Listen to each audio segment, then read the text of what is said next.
Bonsoir à toutes et à tous, donc chronique numéro 228. Et dans cette chronique, je vais traiter d'un sujet un peu épineux, puisqu'aujourd'hui nous sommes retombés dans une nouvelle guerre froide, donc une bis repetita, de la politique agressive de la part des États-Unis, des pays membres de l'OTAN et plus particulièrement l'Union européenne. Alors, les 4 sommets Biden, dans la 3e semaine de juin, me semble-t-il, le dimanche 13, et le G7 lundi, lundi précédent avec l'OTAN, mardi avec l'Union européenne et mercredi 16 avec Vladimir Vladimirovitch Poutine à Genève. On s'est aperçu qu'effectivement cela a exprimé, je dirais, un mélange d'anxiété et d'impuissance, et même l'objectif affiché de recruter des alliés pour s'unir tous contre la Chine. Finalement, l'expression usitée à ce moment-là ne manque pas d'ambiguïté. Une semaine plus tôt, je dirais que les drapeaux de guerre avaient été hissés à Washington. D'une part, la directive du secrétaire de la Défense Lloyd Austin, déclarant une fois de plus que la Chine, premier foyer de l'attention militaire des États-Unis, et d'autre part, l'approbation au Sénat de China Competitivity Bill, une enveloppe de 250 millions de dollars allouée aux subventions aux entreprises, aux sanctions, pour, entre autres, rapatrier les délocalisations de production stratégique vers les États-Unis, notamment les semi-conducteurs particulièrement sensibles à la haute technologie et à leur application militaire. Alors, qu'est-ce qu'on peut en tirer? Les 4 sommets européens se sont accompagnés d'une forte pression de propagande avec toutes les légendes portées au vent, celle du virus de Wuhan, rejeté par l'OMS, les outrages des Ouïghours, amplifiés en crimes contre l'humanité, en faisant fi effectivement de beaucoup de responsabilités de Daesh et de mouvements intégristes, et malheureusement d'attentats sur le territoire du Xinjiang, dont les médias mainstream ne couvrent absolument pas. Et finalement, les feuilletons sur la démocratie de Hong Kong, de Taïwan, ainsi que les menaces militaires de la Chine. Alors si effectivement j'ai mis un petit patchwork de tous les ouvrages faits par les propagandistes qui se disent chercheurs mais qui avant tout font partie de think tanks et des boîtes à idées contre la Chine, si on relit, je dirais, les journaux de la dernière quinzaine, on pourrait, pour quelqu'un d'honnête et d'objectif et d'impartial, de reconnaître qu'effectivement c'est la même musique partout. Alors, l'ambiguïté de la croisade des États-Unis contre la Chine n'est surpassée que par l'incohérence totale de l'Union européenne en tant que sujet autonome. Même si certains voudraient y croire, nous savons aujourd'hui que l'Union européenne est sous pilotage allemand, qui, ce dernier, est contrôlé par les États-Unis. Finalement, au fond, rien n'a changé. C'est toujours la République fédérale allemande, même si aujourd'hui la République démocratique allemande n'existe plus. Quand je dis c'est toujours la République fédérale allemande, j'entends dire c'est la vitrine des États-Unis. Alors tout cet ensemble de mesures est la reconnaissance la plus explicite que la profonde méfiance de Washington à l'égard de Pékin n'est pas un simple trait de l'administration Trump, mais reflète un consensus largement partagé au Congrès, selon lequel les États-Unis doivent travailler de toute urgence pour vaincre la Chine ou faire perdre leur statut de nation la plus puissante du monde. Et finalement, le premier quotidien pro-occidental de Hong Kong, aujourd'hui, le reconnaît gracieusement.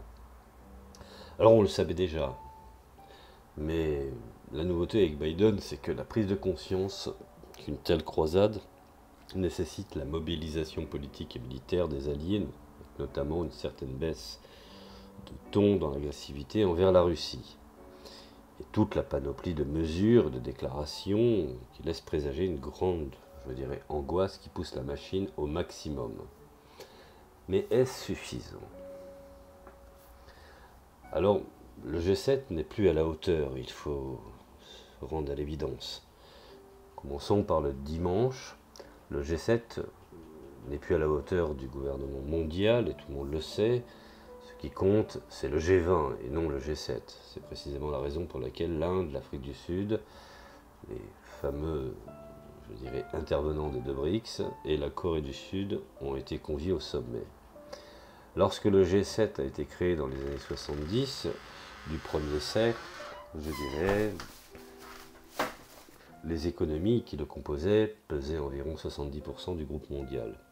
Aujourd'hui, elles n'atteignent pas les 35%, c'est le Sud global qui représente 70%. À partir de là, tenter de gagner des alliés pour la croisade contre la Chine exige qu'ils perdent de vue une certaine réalité. Or, ce club s'est arrêté avec les contre-mesures contre la stratégie d'exportation de la surcapacité de la Chine et de projection mondiale. La Belt and Road Initiative les ont surnommés, je dirais, la réponse Build Back Better World, une campagne d'investissement transparente et durable dans les pays en développement. Mais où est l'argent? Les économies occidentales se sont endettées et leurs secteurs privés n'investiront plus dans quoi que ce soit qui ne rapporte pas des rendements substantiels. La simple réalité est qu'il n'y a aucune capacité à rivaliser avec les projets d'infrastructures inclusives de la Chine. Tout sent un peu l'improvisation désespérée, étant donné la preuve que la Chine est bien mieux sortie de la pandémie, comme cela s'est produit avec la crise de 2008. Et surtout que son économie, je dirais, croît de manière plus dynamique. Mais si l'économie ne suffit pas, je dirais, utilisons l'armée. Alors l'Atlantique rejoint le Pacifique. Le sommet de l'OTAN de lundi a exprimé cette impuissance. Était bel et bien, je dirais, à se rendre à l'évidence. On a déjà oublié l'époque où le secrétaire général de l'Alliance proclamait le bloc n'a ni ambition politique, ni la capacité militaire, ni l'argent pour être le gendarme du monde. Il n'y aura jamais d'OTAN mondial dans le rôle d'une sorte d'ONU. C'était en 2008, à la veille du sommet de Bucarest. Ensuite, le secrétaire général était Jaap de Hoop Scheffer. Aujourd'hui, le Norvégien Jens Stoltenberg dit que l'OTAN a toujours été un peu hors zone, voire même limite illégale. Par exemple en Afghanistan, donc elle peut parfaitement traiter non seulement des questions de l'Atlantique Nord, mais aussi l'Indo-Pacifique. Les partenaires européens ont fatalement toussé. Alors mon atlas n'indique pas que la Chine est dans l'espace atlantique, mais ma carte est peut-être erronée, a déclaré Macron. Je ne pense pas que quiconque à cette table veuille tomber dans une nouvelle guerre froide contre la Chine, a déclaré Boris Johnson. Nous ne devons pas exagérer. La menace posée par la Chine, nous devons trouver le bon équilibre, a déclaré Merkel. Ils ont toussé, mais aucun d'eux ne s'est levé pour dire non. Finalement, au fond, toujours cette politique de la soumission à l'égard des États-Unis. Les Européens jouent à considérer la Chine comme un partenaire concurrent et rival systémique. Mais ce n'est pas la position de Washington, qui pense en termes de confrontation directe sans réflexion, comme à son habitude. Alors que les États-Unis veulent rapatrier des entreprises pour couper l'accès de la Chine aux hautes technologies, l'Union européenne ne veut pas faire sauter les ponts avec son principal partenaire commercial depuis 2020. Une enquête de la Chambre de commerce européenne de Pékin révèle que 60% des entreprises européennes établies en Chine souhaitent y développer leurs activités cette année et la tendance est apparemment en hausse. Il n'y a aucun intérêt européen à une escalade avec la Chine comme celle que les États-Unis tentent de mobiliser. L'Union européenne a peut-être des différences systémiques avec la Chine, mais ses relations économiques sont étroites et elle a un besoin stratégique de coopération avec Pékin. Et pourtant, ils se taisent. Ils rentrent dans un certain mutisme, ce qu'on pourrait qualifier d'un cynisme inouï. Non seulement ils se taisent, mais ils signent un document de l'OTAN rédigé sous les ordres de Washington, dans lequel la Chine, pour la première fois, est mentionnée, et pas moins d'une dizaine de fois. L'Alliance, qui a systématiquement violé le droit international dans la plupart de ses interventions militaires, et dont ses membres constituent la principale minorité de blocage des votes aux Nations Unies, affirme que la Chine présente des défis systémiques à l'ordre mondial fondés sur des règles. Alors, les responsabilités du plus grand arsenal nucléaire du monde reprochent à la Chine de moderniser l'heure et de l'opacité de ses dépenses militaires qui sont près de 6 fois inférieures à celles de l'OTAN. Ceux qui ont détruit avec leur guerre une demi-douzaine de sociétés et d'États entre l'Afghanistan, la Libye, faisant plusieurs millions de morts, ils exhortent la Chine à agir de manière responsable dans le système international. Foutage de gueule, excusez-moi l'expression si je peux me permettre, et condamnent les mauvais traitements, je dirais, infligés à ces minorités musulmanes, minorités très actives dans le milieu islamiste. Alors, un niveau de cynisme, je dirais même sans précédent. Alors les Européens ont souscrit à la légende du virus échappé du laboratoire de Wuhan. Ils s'engagent pour les droits de l'homme à Hong Kong, pour la stabilité de Taïwan. Ils envisagent d'envoyer des navires de guerre en mer de Chine méridionale. Ils souscrivent à le fantasme du Build Back Better World. Bref, ils souscrivent à une stratégie américaine destinée à compliquer leurs propres relations avec leurs partenaires chinois. Bon, de toute façon, l'Europe a toujours travaillé contre ses propres intérêts, puisque de toute manière, ce n'est pas le rôle originel, ce pourquoi l'Europe a été construite. Alors le porte-parole de la mission chinoise auprès de l'Union européenne a répondu en disant qu'il est plus clair que l'eau qui ces bases militaires sont déployées dans le monde et à qui appartiennent les porte-avions qui se promènent et faisant preuve de puissance militaire. Sa déclaration rappelle que les membres de l'OTAN possèdent 20 fois plus d'armes nucléaires que la Chine et leur demande, quand ils prévoient se joindre à l'engagement chinois, de ne pas utiliser d'abord d'armes nucléaires en aucun lieu et en aucune circonstance, et quand ils s'engageront inconditionnellement, à ne pas utiliser ou à menacer d'utiliser armes nucléaires contre des pays ou des régions qui n'en possèdent absolument pas, comme le souligne la doctrine de Pékin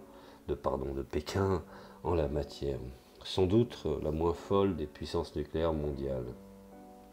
Et la cerise sur le gâteau, alors là, a été la rencontre avec le président russe à Genève, à la veille de sa rencontre avec Poutine. Celui qui a été qualifié de meurtrier, souvenez-vous, par Biden est devenu brillant et un adversaire digne. Cela ne suffit pas non plus pour être pris au sérieux. Alors, s'il y avait une vraie stratégie en Chine à Washington, courtiser la Russie pour la gagner, c'est-à-dire reconnaître ses intérêts nationaux et sécuritaires, à commencer à ne plus s'investir dans les pays d'Europe de l'Est, d'excite l'Ukraine, serait peut-être le premier pas. Mais comment le faire sans contribuer à l'intégration entre la Russie et le reste du continent européen? Enfin, que Washington a toujours essayé d'évoquer jusqu'à présent. L'insulte, certes, a été adoucie et les ambassadeurs restaurés, mais l'ambiguïté de la croisade des États-Unis contre la Chine, je dirais, n'est pas surpassée par l'incohérence totale de l'Union européenne en tant que sujet autonome, entre guillemets. Voilà, c'était une petite réflexion sur tous ces rendez-vous entre le G7 et le G20 et les rencontres otanesques. Je vous remercie de m'avoir écouté et je vous dis à la prochaine chronique.